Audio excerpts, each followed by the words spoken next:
ছাগলটা এখানে রয়ে গেছেন, কিছু মতিউর রহমান দেখছেন পালিয়েছেন নাইরা হয়ে। দেখেন এখানে বিভিন্ন ধরনের ম্যাজিস্ট্রেট চলে আসছেন, বড় বড় কর্মকর্তারা, সরকারের বড় বড় কর্মকর্তারা চলে আসছেন।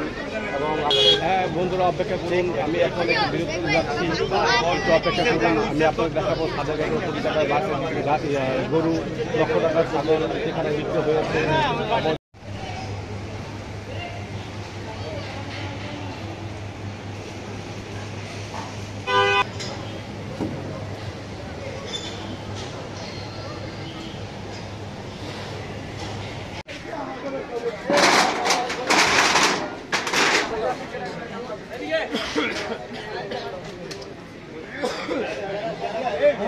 নিয়ম নেই, আমরা সম্পূর্ণ এটা উদ্ধার করব এবং আজকের থেকে আমরা খাল খননে শুরু করবো। জিনিসটা হচ্ছে আমাদের এটা এক সপ্তাহ পরে করার কথা ছিল, যেহেতু একটা আলোড়ন সৃষ্টি হয়েছে সারা বাংলাদেশে, এটা আমরা এক সপ্তাহ আরেক সাইডের কাজ বন্ধ রেখে, বসিলার কাজ বন্ধ রেখে আমরা এখন এখানে কাজ শুরু করছি ইমার্জেন্সি।